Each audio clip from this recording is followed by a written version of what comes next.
Sitting cross-legged on a coastal rock, I held a fishing rod and watched the float bob on the water. Suddenly, the line tightened. I sprang to my feet and pulled hard with both arms, heaving a dark shadow out of the water. It was a lively, wriggling red carp with a crown on its head. Tired of looking at this creature, I glanced sideways and whistled for my wingall. A strong gust swept in as a lithe figure soared against the waves, white light swirling around its wings. I raised my hand, pointing ahead as I called for a flash of light. A white beam flashed faster than the eye could see, sending the Magikarp rolling its eyes and splashing back into the water.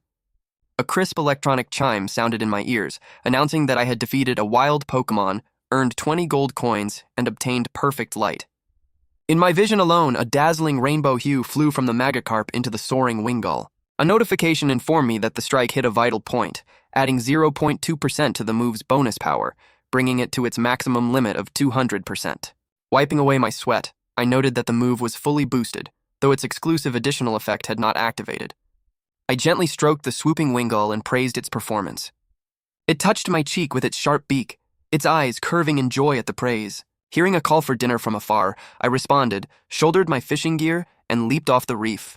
I walked barefoot along the beach toward the nearby town, as the Wingull circled overhead with long cries.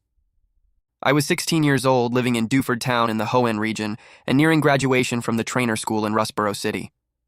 My parents were Alliance seamen who died on a mission, earning them hero status and making me an Alliance martyr's child. However, beneath this 16-year-old exterior sat the mature soul of a 27-year-old traveler from Earth. Along with my transmigration came a system named the Perfect System, which I simply called Little Q. It served to elevate Pokémon to a perfect state.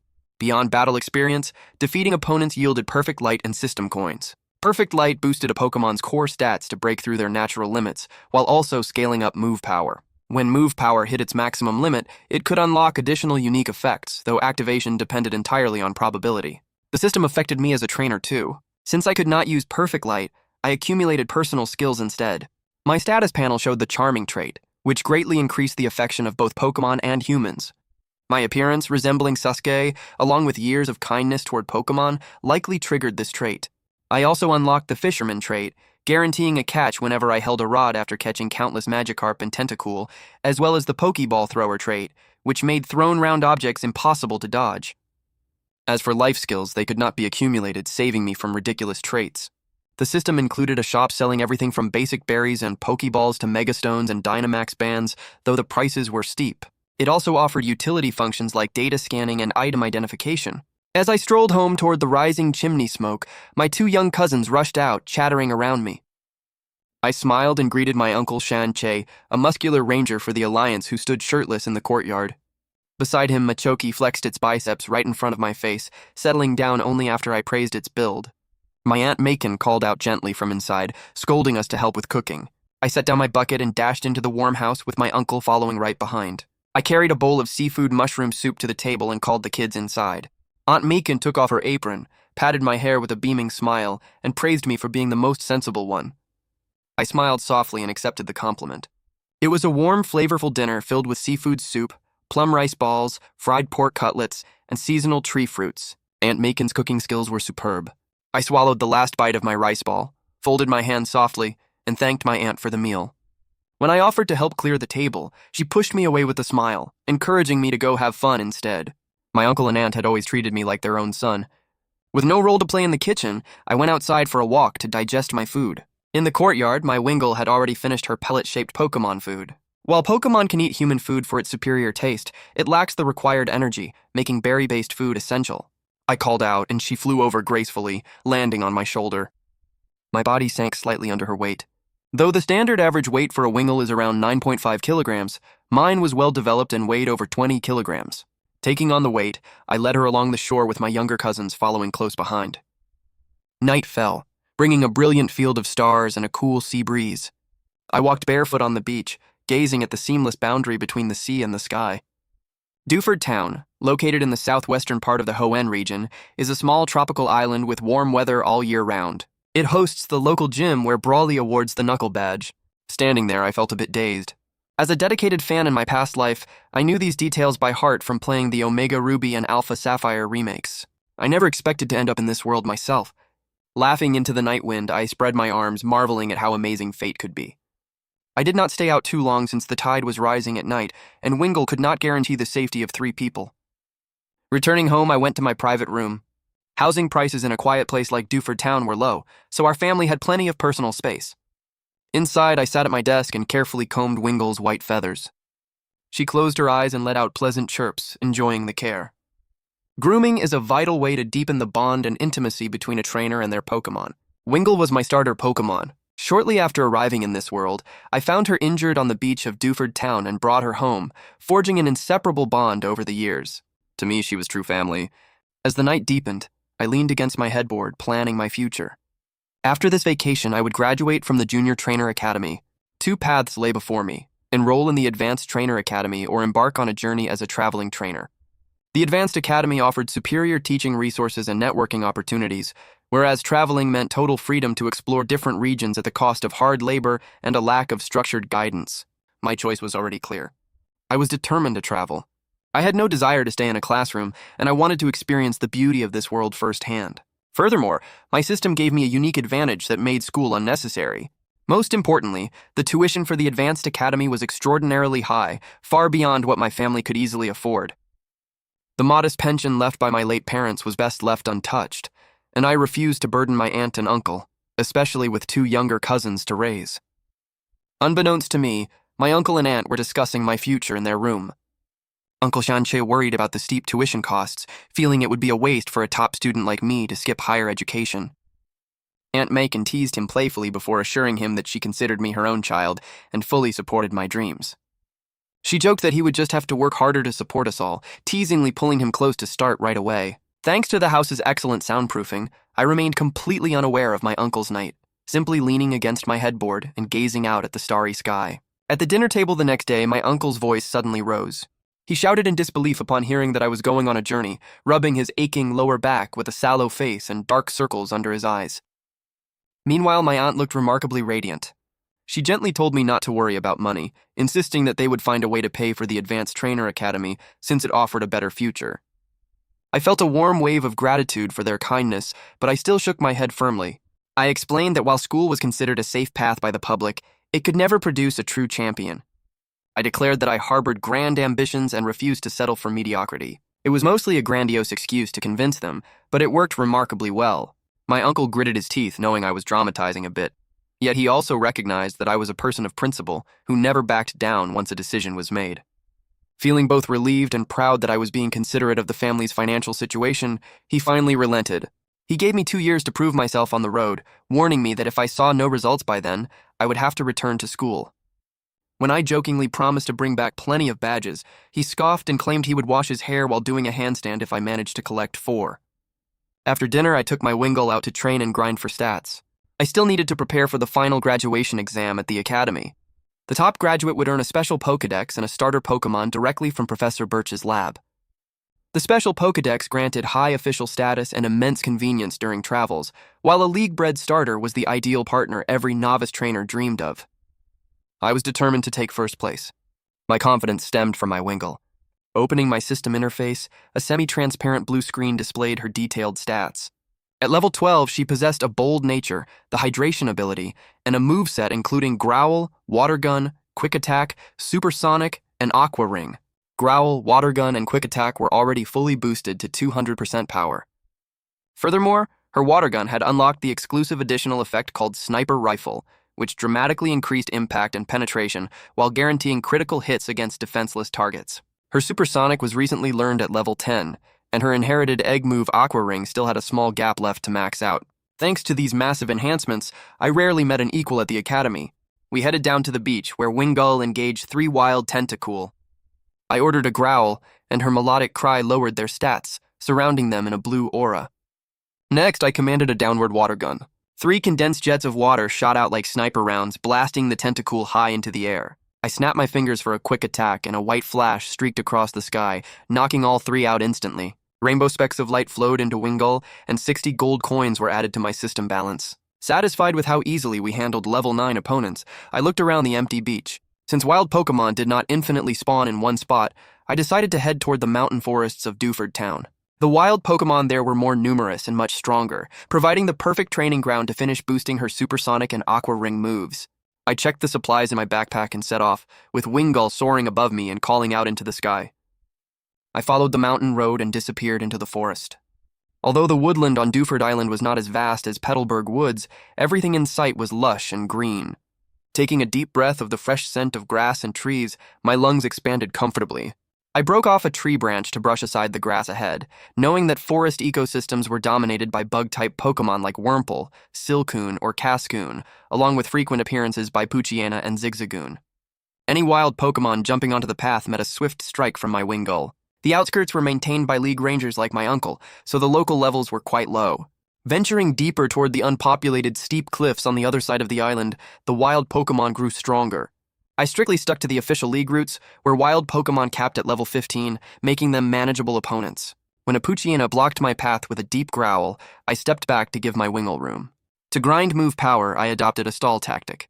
I ordered her to activate Aqua Ring and follow up with Supersonic. She flapped her wings, gathering fluorescent blue water into a ring beneath her feathers, before releasing disoriented sound waves. A system notification chimed, confirming a 0.1% power increase for Supersonic. The confused Poochyena howled fiercely, shaking its head as yellow ducks fluttered around it. I directed my Wingull to engage in close combat while maintaining the water ring, using the physical collisions to hone her melee skills. The swirling water continuously replenished her energy, granting another power boost to Aqua Ring, which was sitting at over 67%. Under this slow-burning tactic, the Poochyena eventually collapsed from pure exhaustion. The system awarded me 18 gold coins and perfect light. Checking on the Poochyena, I found it unharmed, merely tired. I stroked its rough fur and sighed over the lack of nugget drops, realizing that real life differed from game mechanics. Moving the Poochyena into the bushes, I left a fresh Pecha berry as compensation. Over the next few hours, my conscience suffered as I repeatedly sent my Wingull into battle against local wild Pokémon. The path fell into chaos as word spread of a remarkably fierce Wingull roaming the woods. Through these relentless battles, my Wingull made tangible progress with her moves, and my gold coin balance rose significantly. Opening the store interface, I redeemed a dozen lemon-yellow Pokeblocks known as basic power cubes. Made primarily from tomato berries, they contained rich energy to strengthen muscles and bones. Although Wingull possessed a naturally fragile frame, the combination of my system and proper nutrition ensured she would become a well-rounded fighter with no weaknesses. The quality was top tier, even if the sour and spicy flavor was questionable. I paused our journey to rest, using an antidote spray on a few pale purple wounds my Wingull had sustained from bug-type poison stings. Since Aqua Ring could only restore physical stamina rather than heal status conditions, I hoped its future max boost effect might add a cleansing property. I gently massaged her muscles using techniques learned at the academy to relieve fatigue and deepen our bond. Continuing onward, we finally reached the rugged, towering cliffs on the far side of the island. Massive waves crashed below, sending white foam into the air that caught the sunlight in flashes of rainbow color. My Wingull glided happily between the sea and sky, right in her natural element. I opened my arms to embrace the sea breeze, but as I looked down at the giant waves below, my eyes caught a small dark figure rising and falling in the churning water. A surfboard swept high across the crest of the rolling waves, bearing a tall young man with light blue hair fluttering between the sea and sky.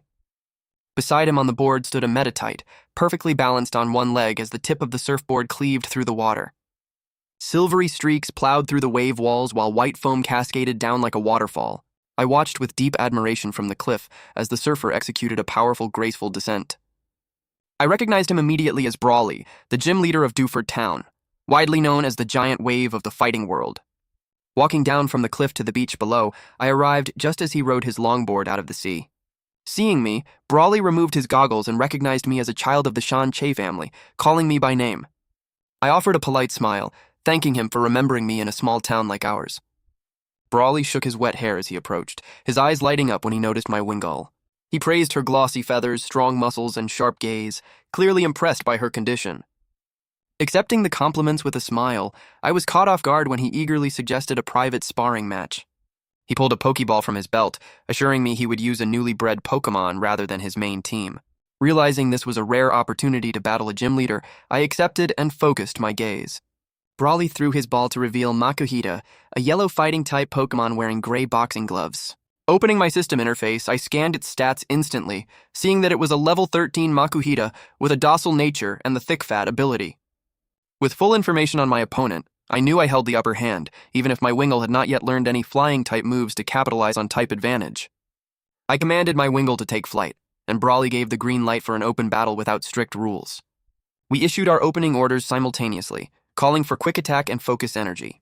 Before Makuhita could settle into position, a blinding white light flashed as my fully boosted quick attack struck with 200% power, knocking Makuhita off balance. Brawly looked on in surprise, amazed by the sheer force of the move. Makuhita managed to complete its charge, and Brawly shouted for it to use arm thrust. Knowing Makuhita lacked range, I calmly ordered Wingull to dodge and use supersonic. Her superior speed allowed her to slip away effortlessly before unleashing chaotic sound waves, leaving yellow duck illusions fluttering around the disoriented Makuhita. Brawly praised my quick command and countered by ordering a sand attack to kick up a thick dust storm across the beach, obscuring his Pokemon's position. Recognizing that he was attempting to draw us into the sandstorm, I calmly ordered Wingull to set up Aqua Ring and release a growl. The blue water ring formed around her, while her melodious cry lowered Makuhita's stats within the haze. To leave a strong impression on Brawly, I chose a clean, decisive approach rather than stall tactics. Supported by the continuous healing of the Aqua Ring, my Wingull traded blows before firing a high-powered water gun that cut through the air, knocking Makuhita down onto the sand. The system rewarded me with 150 gold coins and a massive surge of perfect light that flooded into Wingull, visibly enhancing her strength. Brawly recalled his Makuhita and walked over with a broad smile, patting my shoulder without a hint of frustration. He praised both my command and my Wingull, thoroughly convinced that he was looking at a true prodigy. I maintained a humble and polite smile, thanking Brawly for his praise as dusk fell. We walked back toward Dewford Town through the middle of the forest, with his Medicam's formidable aura causing wild Pokémon to flee in all directions. Glancing at her, my system displayed her details: a level 52 Medicam with the Pure Power ability and a versatile moveset featuring Fire Punch, Thunder Punch, and Ice Punch.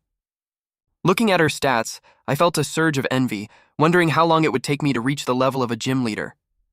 Having already passed the beginner stage from level 0 to 10, the path ahead leads through beginner, intermediate, and advanced ranks before reaching elite trainer status at level 40. Level 50 marks a gym leader, level 60 a master, level 70 the elite 4, and level 80 a regional champion. While these standards vary across regions, trainers at level 60 and above compete in the master class, vying for one of the 8 Master 8 seats held by regional champions. Though the road ahead is long, my system gives me total confidence to reach those heights. Brawly moved with impressive speed, forcing me to exert all my strength just to keep pace until we bade farewell at the edge of town. Unbeknownst to me, Brawly logged into the league system that night to file his official reports. Recognizing my Wingull's exceptional training, he filed my information under the league's talent scout policy as a promising young trainer. While it offered no immediate perks, the official endorsement would open many doors for my future career. As the peaceful holiday came to an end, my Wingull and I continued our daily training without hesitation. While I lacked a desperate obsession with power, I harbored grand aspirations to travel the world, witness breathtaking scenery, meet incredible Pokémon, and leave my mark on history alongside regional champions. To achieve these dreams, strength was essential, and my Wingull shared that same simple determination to help me succeed. On the day of my departure, I prepared to board the ferry back to the academy, as Dewford Town is surrounded by sea. Though training had roughened my skin, I retained my fair complexion and tall, upright posture. My Wingull rested inside her Pokeball to recover from a late night of training. My aunt offered endless reminders to stay safe and eat well, while my younger cousins clung to my clothes until I promised to help them catch their own Pokemon when they grew up.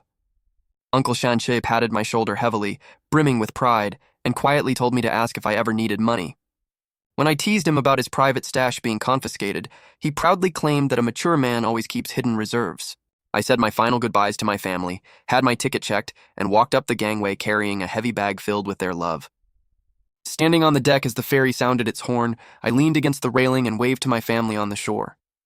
Gripping Wingull's Pokeball tightly in my palm, I felt it vibrate in gentle response as our new journey began.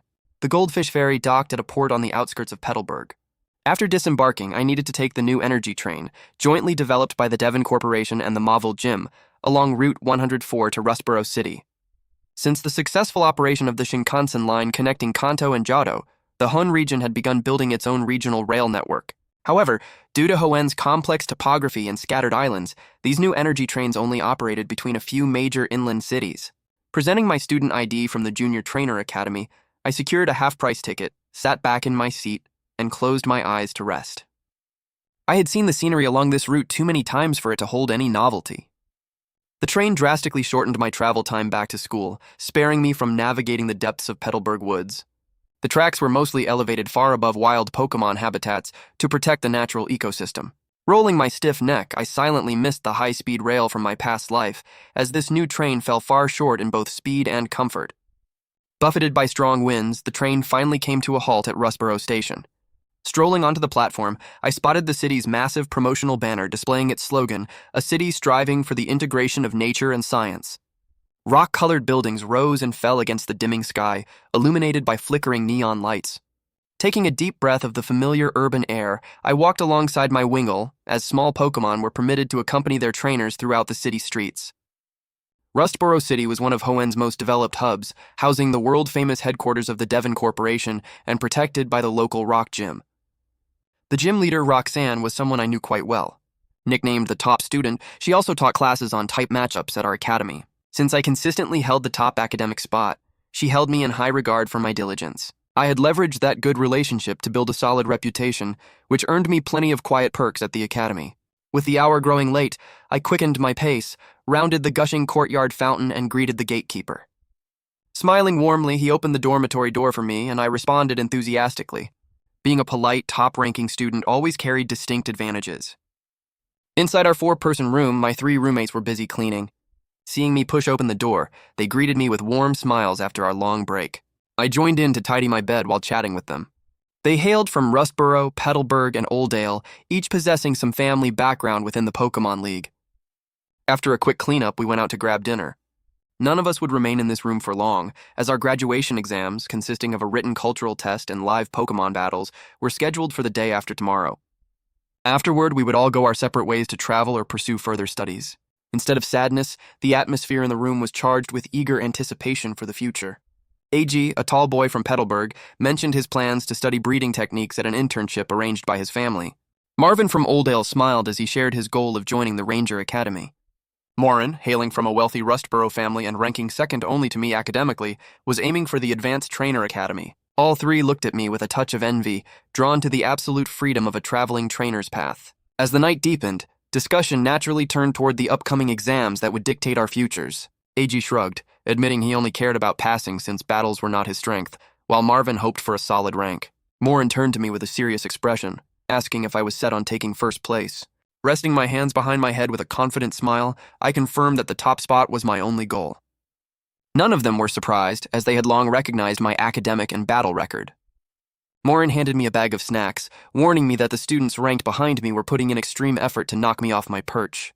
He specifically mentioned Noah, a defiant girl jokingly known as the eternal runner-up because she had never beaten me. Over the break, she had leveraged her connections to train at the Moville Electric Gym, and her Electrike possessed a 4-fold type advantage over my water and flying type Wingull. I smacked my lips thoughtfully. While Wingull had great defensive traits overall, that 4-fold weakness to electric attacks was undeniably brutal. Still, I maintained a calm smile and assured them I would simply do my best. Reversing type disadvantages was second nature to me. If Pikachu could shock an Onix in the anime, my fully boosted Wingull taking down an Electrike was just another day at the office. Beneath my calm exterior sat the soul of a seasoned veteran who felt no pressure at all.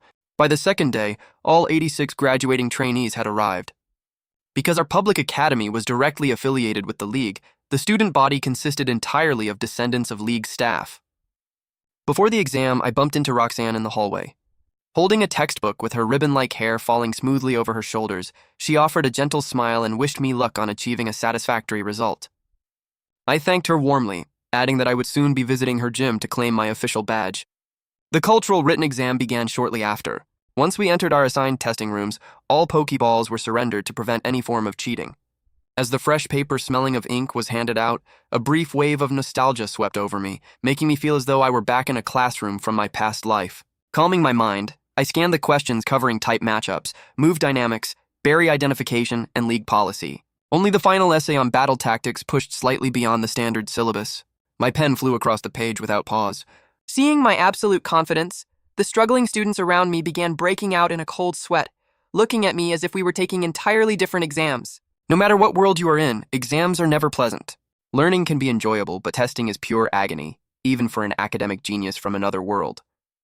In the cafeteria, students gathered in small groups to cross-check their answers, their faces ranging from hopeful to utterly devastated, punctuated by drawn-out wails of despair. As the perennial top scorer, my answers were practically the official answer key, but I hated getting dragged into post-exam debates. After politely turning down several classmates who wanted to compare papers, I shook my head, focused my mind, and prepared to dig into my warm bowl of fried pork cutlet rice. Before I could take a bite, a figure sat down directly across from me. I sighed, looked up, and met the tense, pursed-lipped gaze of Noah. Her golden hair hung down like silk, framing her azure eyes. I kept my smile polite, asking if she needed something, though I already knew her reputation as the eternal runner-up who dreamed of dethroning me. Ignoring my question, she declared that while she struggled on the final essay, a genius like me had surely answered it perfectly. She then slammed both hands onto the table, leaning forward with glowing eyes, shouting that no matter how high my written score was, she would defeat me fair and square in the live battle. Tossing her long hair, she stood up like a proud swan, dramatically declaring me her arch-nemesis before storming off. I stared blankly at my pork cutlet, feeling like a massive golden question mark was hovering over my head.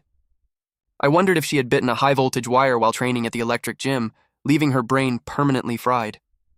Before I could process her exit, several other top 5 students approached one by one, using the exact same dramatic tone. To them, I was the final boss blocking their path. For years, their rankings fluctuated back and forth, but my spot at the top remained as unshakable as a mountain. To make matters worse, my calm, unbothered demeanor infuriated them. Driven by a desire to win, these kids were out for blood, leaving me covering my face in a deep sigh while my food grew completely cold. Sticking to the principle of never wasting food, I quickly finished the cold cutlet, a menacing smile creeping across my face. Since they forced me to eat cold food, I decided their hearts should be just as cold by the time the practical exam ended. By late afternoon, the written scores were posted on the bulletin board. A crowd gathered around to find their names, with mine sitting firmly at the very top. Yuan Qingchuan, 98 points. My full surname was rarely used in daily life, but there it was in bold text. Second place went to Noah with 89 points. Staring at the 9-point gap, she puffed out her cheeks in frustration, wondering how I managed to lose only 2 points on such a brutal test. The next morning, the battle arena was packed to capacity. Roxanne made a brief appearance to read the exam rules before rushing off to manage her gym duties. The massive arena was divided into 10 distinct battlefields, with academy teachers acting as referees. Loudspeakers called out student ID numbers to pair them up for matches, where grading evaluated not just wins and losses, but command style, adaptability, and Pokémon conditioning. When my number was called for match number 4, I stepped into the ring to face a boy named Fukuda. He looked utterly defeated from the start, cursing his terrible luck at drawing the school's top trainer in the very first round. Trying to build his own courage, he suddenly clenched his fists and roared that he would not give up, catching me off guard. The referee dropped the flag, signaling the start of the battle, and Fukuda threw his Pokeball, summoning a level 9 Shroomish with the Effect Spore ability. Knowing it was best to keep my distance, I sent out Wingull. Fukuda immediately ordered a poison powder attack, but I calmly commanded Wingull to dodge and use Growl. Gliding nimbly through the air, Wingull easily evaded the yellow powder before unleashing a clear, ringing cry that lowered Shroomish's stats under a blue light. Fukuda quickly ordered a Seed Bomb, but I raised my hand and called for Water Gun. A jet of pressurized water shot out, slamming into Shroomish so hard that it bounced high into the air. Before it could recover, I ordered another water gun aimed at its landing point. Streams of blue water cut through the air like sharp whip cracks, knocking Shroomish back and forth like a ping-pong ball until it crashed onto the dirt, completely unable to fight. Fukuda held his face in his hands, completely baffled as to how a water-type move had overwhelmed a grass-type Pokémon so easily. Nearby, the teacher nodded in surprise, silently giving me the highest possible evaluation score on his clipboard. After the match, I shook hands with a tearful Fukuda, smiling warmly and praising his effort, though my compliment only made him feel more defeated. Looking around the arena, I realized no other match had finished as fast as mine. As my smile grew warmer, I scratched my cheek, wondering who my next victim in the ring would be. To be honest, Pokémon battles at this stage were not particularly thrilling. Beginner trainers lacked command experience, and their Pokémon knew very few moves, turning most fights into rigid turn-based exchanges. Simply getting a Pokémon to obey commands and execute basic dodges or counterattacks was enough to pass. 86 trainees were whittled down through 3 rounds of selection until only 10 remained, as no substitutions were allowed and most students relied solely on their single starter. None of my opponents posed a real challenge. My strategy was a straightforward, brutal 3-step routine. Open with a fully boosted, lightning-fast quick attack, follow up with a stat-lowering growl to drain their willpower, and finish them off with a long-range water gun. While a normal Pokemon's water gun had the impact of a small squirt gun, my Wingull fired hers like a high-powered sniper rifle. Her stamina barely dropped throughout the rounds, making my stocked energy cubes unnecessary. Thanks to all the perfect light she had absorbed, her endurance and recovery were unmatched, earning me top marks from the astounded referee teachers. When my ID was broadcast, I stepped back onto the field to face a Numel. Seeing the fire and ground type Pokémon, which carried a fourfold weakness to water, I almost felt sorry for my opponent. Even at level 14, it stood zero chance. As the Numel attempted to counter with its egg move, Ancient Power, my Wingull simply anticipated its landing spot and fired a single pressurized stream of blue water. The water shot through the air like a sniper round, knocking the Numel out cold the moment it touched down. A one-hit kill. The crowd gasped in shock, and I couldn't help but chuckle at the terrifying stack of buffs behind that shot. 200% base power, fourfold type advantage, a critical hit, and an exclusive sniper effect. Even a level 20 Numel would have been wiped out. The nearby teacher furiously scribbled an undeniable genius on my evaluation sheet, and I withdrew after a polite handshake, greeted by my roommate's eager praise. As the tournament progressed, I defeated a Surskit, leaving only Noah and me in the final round. Pointing at me with her clear, melodious voice, she loudly declared me her ultimate rival once again, leaving me covering my face in sheer embarrassment. After a 20-minute break, we stepped onto the main field under dozens of watchful eyes. Opening my system interface, I scanned her level 15 Electrike. It possessed the Lightning Rod ability, a new Spark, Howl, Quick Attack, and Electric Fang, clearly the result of her holiday training at the Moville Gym using a Move Tutor or TM. In the past, her lack of electric-type moves gave me the upper hand, but now she was poised for a payback match. To give my Wingull complete freedom, I unbuckled her weighted training band before the start. The referee gave the signal and both of us issued commands simultaneously. Noah called for Quick Attack, sparks flying from Electrike's fur as its muscles surged with power. But my Wingull was far faster. Enveloped in white light, she slammed directly into Electrike's flank, sending it tumbling across the dirt. Noah gasped in disbelief, shocked by both our speed and raw power. Without pausing, I ordered a growl followed by supersonic. Noah panicked and yelled for an Electric Fang, but her impatience cost her. Facing a highly mobile flying type, her proper move should have been Electro Ball or Electromagnetic Wave to slow us down. Electrike leaped high into the air with lightning crackling from its fangs, but my Wingull easily dodged the bite before unleashing chaotic sound waves. Confused and weakened, the Electrike struggled to maintain its footing. I set up an Aqua Ring to guarantee continuous recovery, and then proceeded to take aim with Water Gun. Noah shouted until her voice turned hoarse, her face filled with absolute disbelief as her specialized training against flying types crumbled. I remained completely calm throughout the exchange, casually taking down her Electrike with precise sniper shots until it collapsed onto the field, securing my undisputed victory as the Academy's top graduate. With the Electrike incapacitated, my Wingull secured the official victory and landed on the ground, exhaling softly. Because Electrike's Electric Fang posed a genuine threat, she had stayed completely focused throughout the match, which took a bit of physical effort. Across the net, Noah ground her teeth so loudly I thought she might crack them. She shook my hand with enough force to crush it, though her strength was limited, and she only succeeded in making her own hand sore. Seeing her glare, I kept a polite, slightly awkward smile and wished her luck, hoping she would not resort to biting me. She declared she would never give up before walking away with a stiff expression. The referee walked over with a warm, approving smile, warmly congratulating me on the win. Knowing that maintaining a humble demeanor always earns goodwill, I thanked him politely. With that final match, the assessment at the Junior Trainer Academy in Rustboro City officially ended. I secured the top rank in both theoretical knowledge and practical battles, earning the right to visit Professor Birch's lab to receive a special Pokédex and a regional starter Pokémon.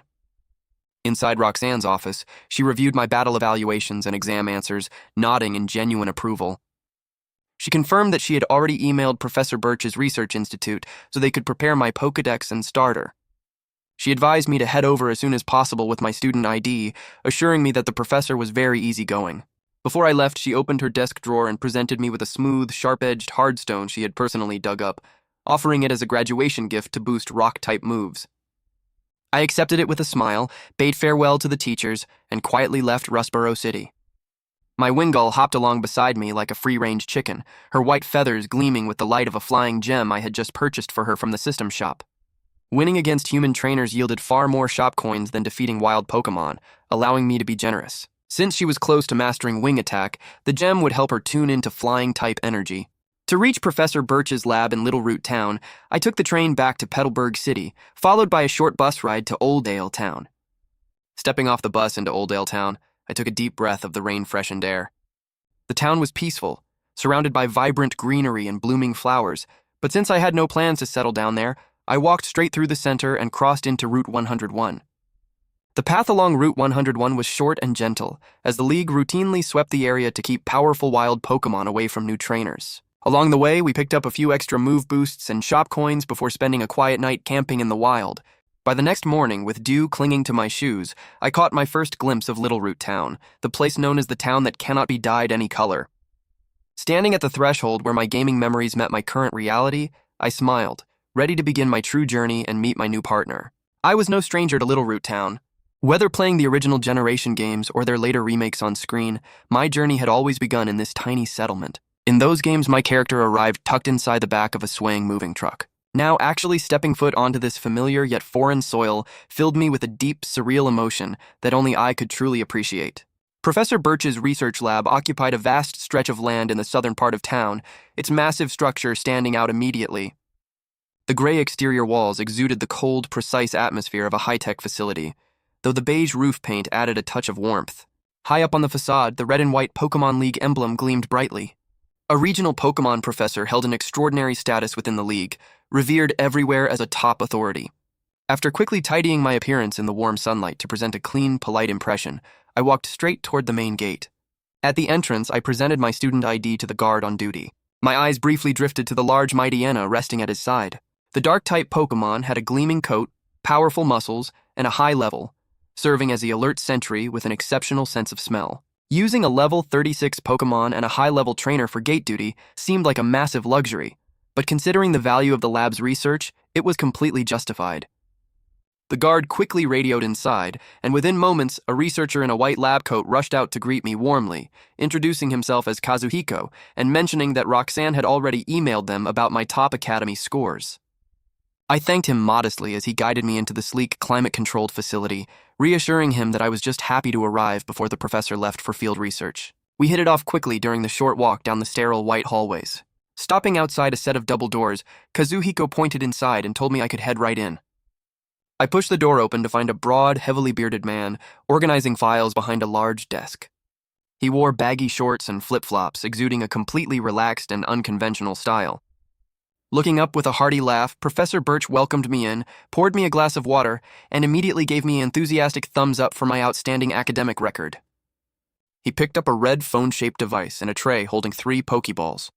The special edition Pokédex was the latest Hoenn model, designed with inspiration from the Galar region's Rotom Pokédex. While my system interface offered far more detailed information, holding an official Pokédex granted me full League authorization, opening countless doors for my upcoming travels. Setting the tray down, Professor Birch pressed the release buttons, summoning the 3 Hoenn starter Pokémon, Trico, Torchic, and Mudkip. He spoke with immense pride about their exceptional talent and careful breeding. Looking at the 3 crouching before me, I privately wished I could take them all. Trico's final evolution into Sceptile, Torchic's growth into Blaziken, and Mudkip's rise to Swampert all possessed incredible strength and mega evolutions. Scanning their stats revealed that their potential and health were far superior to standard starters, a testament to the League's elite breeding program and the extra backing I had earned from both Roxanne and Brawly. I crouched down to interact with them. The aloof Trico stood off to the side with a blade of grass in its mouth, Torchic hopped around my feet with boundless enthusiasm, and Mudkip gently nuzzled my palm with its broad fin, letting out a soft, affectionate cry. Professor Birch waited patiently with a warm smile, knowing how tough the decision was. Looking at the 3, a clear idea formed in my mind. Asking for the professor's permission, I released my Wingull from her Pokeball to join us. The moment she materialized, Professor Birch let out a gasp of genuine surprise, crouching down to admire her brilliant plumage, sharp gaze, and peak physical conditioning. My Wingull landed beside me, her sharp gaze sweeping over the 3 starters. Having fought alongside me through countless battles to build up her stats and moves, she carried a fierce competitive aura that made the 3 young Pokémon squirm with mild irritation. She was my very first partner, and held the undeniable position of an elder sibling in our growing team. Because of this, picking our second team member was a decision we needed to make together. Professor Birch watched us with deep curiosity, visibly moved by our shared bond, though he wondered aloud how a trainer and his Pokémon could ensure they chose the exact same partner. I reassured the professor that I trusted our mutual understanding completely. Hearing my words about shared bonds, one of the 3 starters looked up with intense longing. At that exact moment, a pure white wing and my own open hand reached out toward the very same target. Wingle and I exchanged a knowing smile as we extended our welcome to Mudkip. Looking at the brave little water type, I asked if he would join our family, and Wingull let out a clear, welcoming cry to confirm the invitation. Professor Birch clapped his hands in delight, shouting in amazement at such a rare and touching sight. The large fin on Mudkip's head quivered with excitement before he let out a joyful cry and leapt straight into my arms. My system interface immediately updated, displaying his level 5 stats, brave nature, torrent ability, and an impressive move pool including ancient power alongside his basic attacks. He was an exceptionally well-bred partner.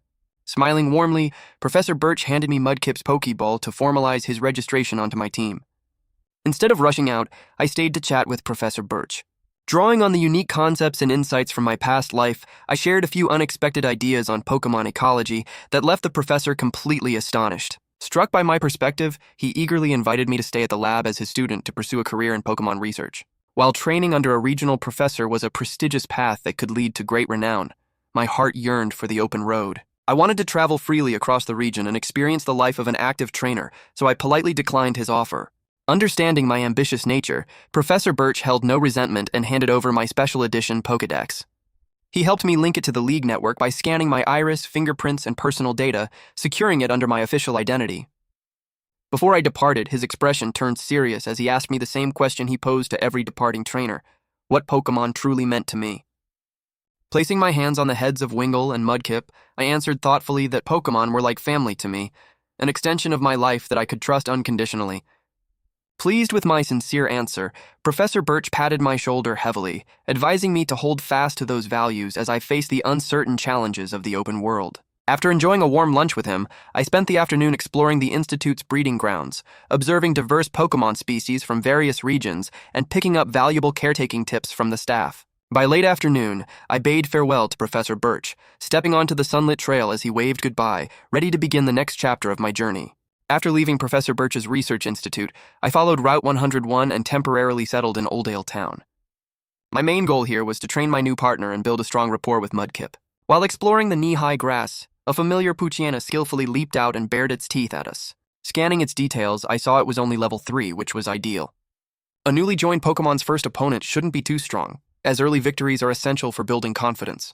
The Poochyena let out a low growl and pounced forward with a basic tackle attack. Seeing Mudkip's tense demeanor, I spoke in a calm, reassuring tone to settle his nerves before decisively ordering him to counter with his own tackle.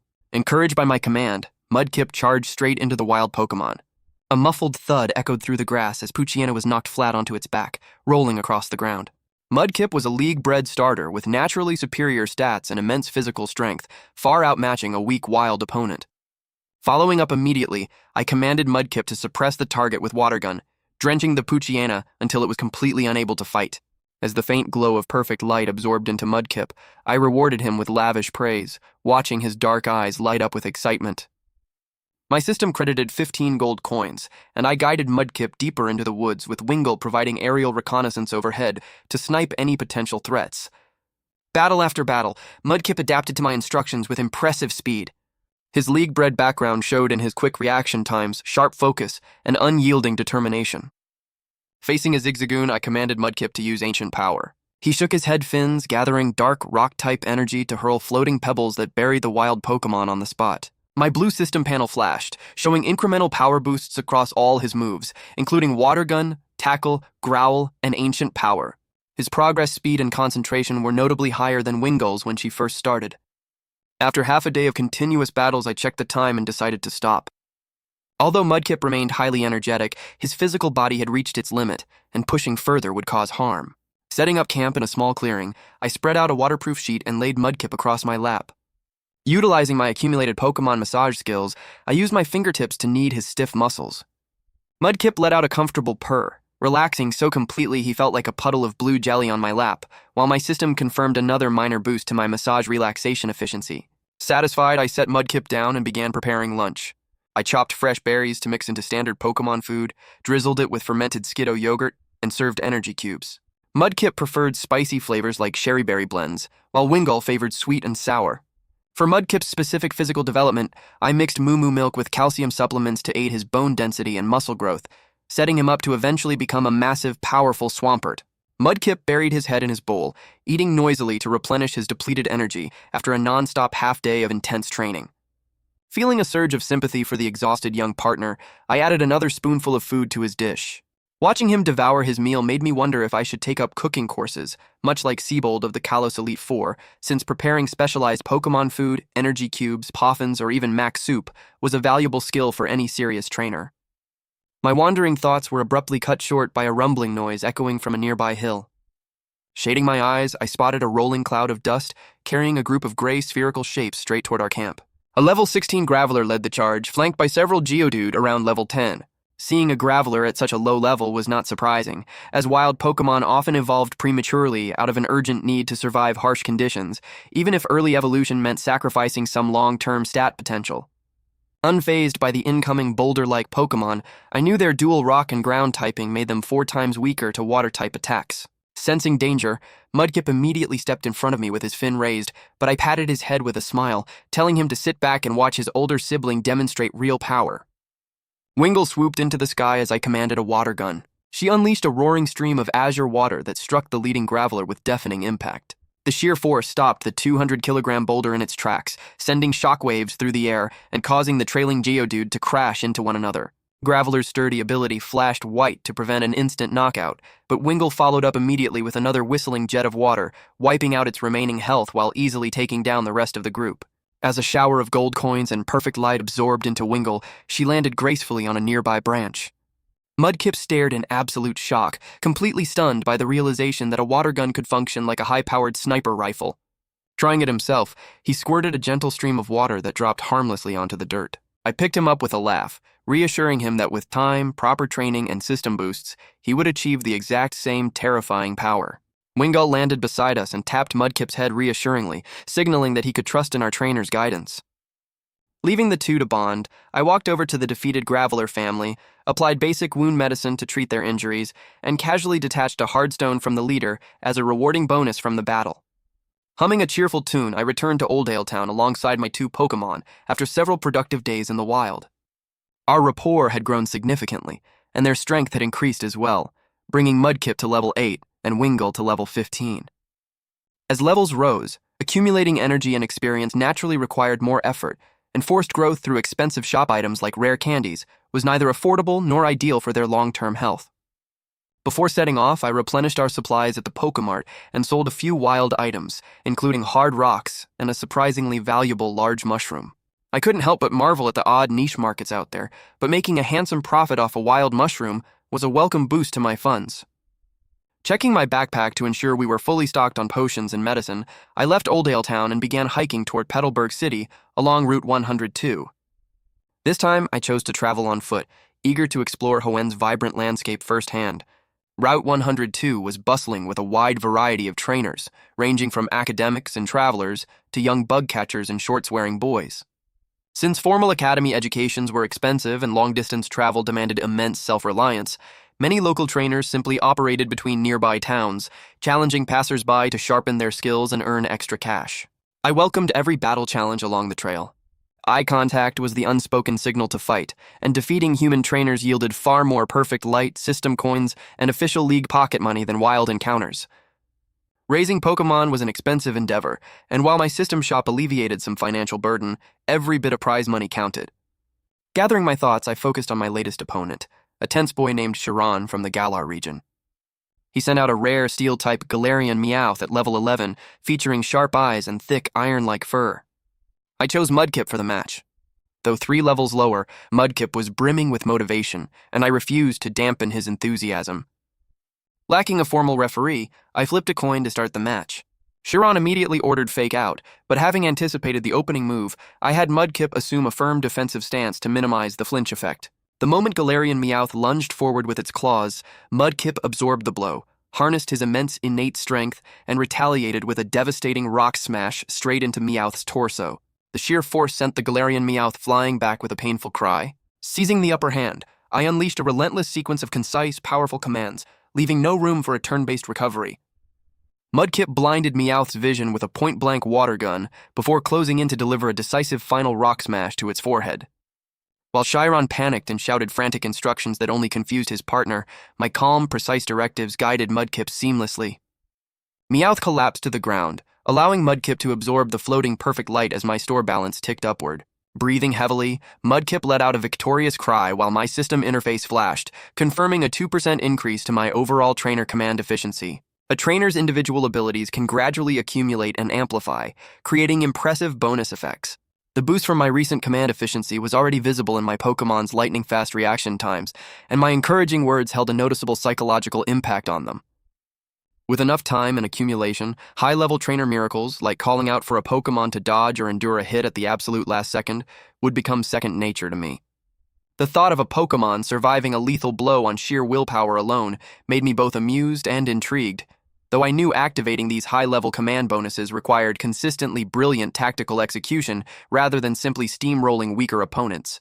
After the match, Sheeran stepped forward with a contorted, distressed expression, thoroughly humbled by the defeat. Despite having the level advantage, his Galarian Meowth had been completely suppressed. Sincerely praising my strength, he transferred the wagered pocket money over to my account, which immediately brought a much warmer smile to my face. Complimenting his Meowth's conditioning in return, I graciously accepted his promise of a future rematch at the Alliance Conference. As we chatted further, I listened intently to his descriptions of the Galar region's local culture and the sheer scale of Dynamax battles. While I found Dynamaxing somewhat straightforward in terms of tactical depth, its visual spectacle as a massive commercial attraction was undeniable. We exchanged contact information before parting ways under the golden glow of the setting sun. Deciding against traveling through the night, I pitched my tent in a spacious, dry clearing off Route 102. Striking a flint, I lit a flickering campfire that cut through the evening chill. I unpacked my pots, pans, and cooking spices from my spatial backpack, a compact storage device developed using principles from the move's secret power. After giving Mudkip his routine muscle massage, I prepared a simple hot dinner. Wingull folded her wings atop the tent to rest, while Mudkip happily licked a mystic water crystal I had redeemed from the system shop. Though the small item had heavily drained my coin balance, seeing him enjoy it made the investment completely worth it. Sipping a hot cup of extra sweet coffee by the fire, I browsed the system store's vast inventory, realizing I needed to spend my hard-earned gold coins strictly on rare items while buying standard supplies from official League Pokemarts. Resolving to purchase a few technical machines upon reaching Petalburg City to expand my team's movesets, my thoughts were suddenly interrupted by a low warning cry from Wingull. Standing up, I heard firm footsteps approaching through the darkness as a tall, resolute, middle-aged man walked into the campsite, accompanied by a Vigoroth radiating an overwhelming champion-tier pressure. Recognizing the man immediately as Norman, the gym leader of Petalburg City, I held my breath while my system scanned his Vigoroth, revealing it to be a staggering level 72 powerhouse. My special edition Pokédex and my polite greeting quickly eased the tension, establishing my legitimacy as a newly registered trainer. Introducing myself as Ching Chuan from Dewford Town, and mentioning my connection to Dr. Birch, Norman's stern features softened considerably. Glancing approvingly at my alert, well-conditioned Wingull, the veteran gym leader gave a subtle nod of respect. Accepting my warm invitation, Norman sat down by the campfire and took a small sip of the hot coffee I handed him, casually noting that it was a bit too sweet. My two Pokemon kept a vigilant watch, standing close to my side despite my efforts to reassure them. Norman silently approved of our deep bond, recognizing that their cautious posture stemmed from pure loyalty. Building rapport with powerful figures in the Hoenn League was a personal goal of mine, so I was thrilled when he agreed to stay and chat. Supported by Dr. Birch's endorsement, my special Pokédex, and my proven breeding skills, I managed to create a surprisingly comfortable atmosphere. Striking while the iron was hot, I asked Norman for guidance on Pokémon breeding. He asked to inspect Wingull first, placing her on his lap to examine her muscle structure, bone density, and feather quality. After a thorough assessment, he described her conditioning as absolute perfection. Amazed that a rookie trainer could cultivate a Pokémon to such a high standard without formal guidance, he praised my natural talent. Finding his approval incredibly reassuring, I listened intently as the veteran gym leader shared invaluable training tips honed from years of high-level battles. When Norman asked if I intended to challenge his gym in Petalburg City right away, I politely declined, explaining that I planned to collect at least 4 badges first. Knowing his true strength was easily on par with the Elite Four, I preferred to face his gym at peak difficulty later in my journey to earn the maximum possible rewards. Norman showed deep appreciation for my self-awareness and clear planning. Piqued by my potential, he offered an instructional battle using his level 42 Loudred. I sent out both Wingull and Mudkip to face the overwhelming opponent together, aiming to gain valuable combat experience and system rewards. During the match, Wingull unleashed her amplified water moves with incredible precision, blowing gusts of wind across the campsite.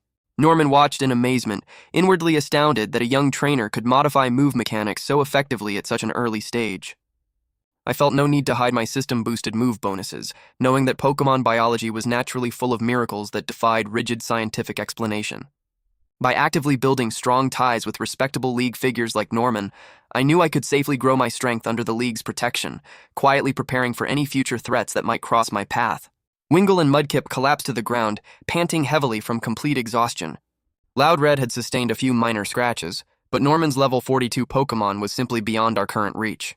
A brilliant beacon of light floated up from Loudred, awarding us a massive burst of perfect light for standing tall against such a formidable foe. The system split the light between my two partners, allocating the larger share to Wingull based on her higher combat contribution. Satisfied with what he saw, Norman recalled Loudred, thoroughly impressed by my calm commands, quick judgment, and ability to inspire unwavering trust in my Pokémon. Handing me a small glass bottle filled with coarse, glowing yellow granules, Norman explained that these were diluted fragments derived from max revives, meant to restore stamina.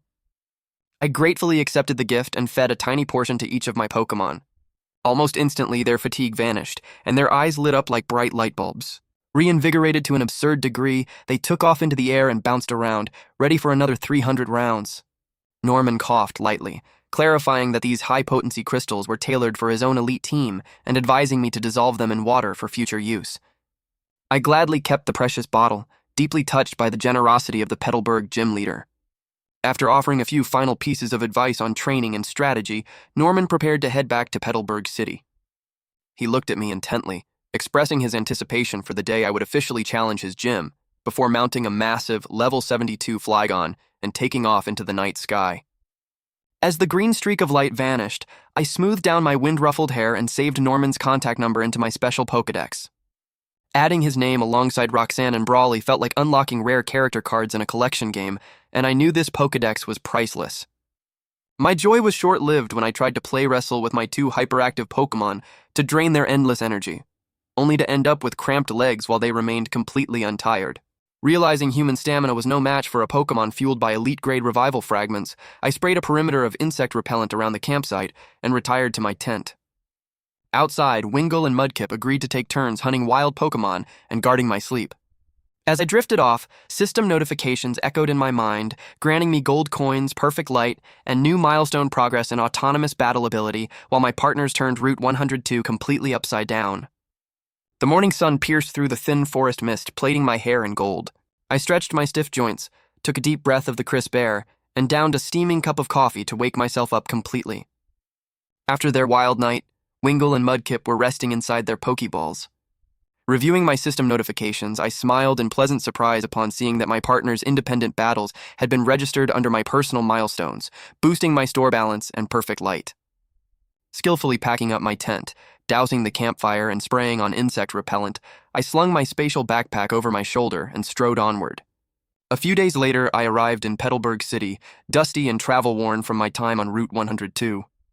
Wilderness survival was a tough test, but having two water types had made obtaining clean water easy, leaving me looking capable rather than disheveled. Thanks to our relentless wild battles, Wingull had reached level 16 and Mudkip was at level 13. When an officer stopped me to check my credentials, presenting my special edition Pokédex earned me an instant respectful nod. I entered the beautiful green city and headed straight for the orange-roofed Pokémon Center located 3 blocks from the Petalburg gym. Nurse Joy greeted me with her signature gentle warmth, taking my Pokeballs to restore my team. Moments later, Chansey wheeled them back out in perfect health. Nurse Joy praised my exceptional breeding methods, to which I modestly replied that I was simply doing my duty as a trainer. Since both my Pokemon were over level 10, I submitted an application to upgrade my rank. Nurse Joy swiped my Pokédex, officially shedding my newbie label and promoting me to a junior trainer. As a direct descendant of the League system, this upgrade granted me free lodging and meals at the center, alongside item discounts at Pokemarts, all fully subsidized by the League. Taking my key, I dropped my backpack in my private double room and headed straight for the shower to wash away the trail grime.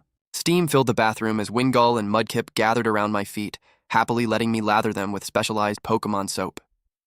While rinsing off, I reflected on the Hun League. Though no massive political system is entirely free of corruption, the League provided the stability, order, and reform needed for common trainers like me to grow. For now, my sole focus was leveraging their support to build my strength, setting aside grand ideals until I possessed true power. My deep thoughts were cut short by a roaring appetite. Sitting down in the center's cafeteria, I devoured my meal with ravenous speed. My two Pokémon watched me in utter shock, exchanging bewildered glances as if worrying their own large appetites had pushed me into starvation. Feeling guilty, Mudkip hesitantly nudged his own bowl toward me, offering his food just as the cafeteria server cast a deeply sympathetic look in my direction. After slowing down my frantic eating to a civilized pace, I tried to laugh off my earlier hunger, though Mudkip's persistent insistence on sharing his food bowl made me smile at his sweet nature. Stuffed and drowsy, I returned to my room for a long overdue rest, waking up refreshed the following morning.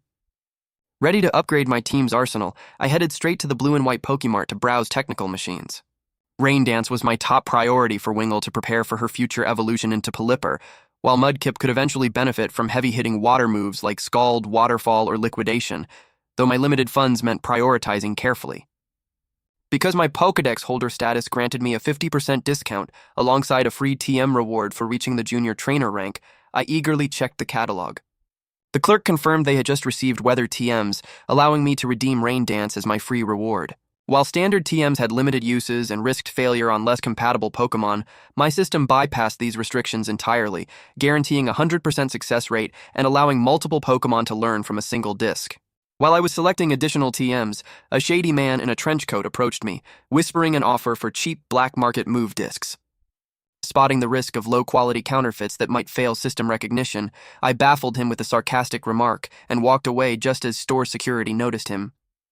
Returning to the counter, I used my remaining funds to purchase TMs for Scald and Waterfall, marveling at how effectively the Pokemart's affordable basic TMs complemented the rare inventory in my system shop. Watching my cash balance shrink once again, I sighed and realized that to keep funding my team's growth, I would need to step back out onto the trails and win a few more high-stakes trainer battles.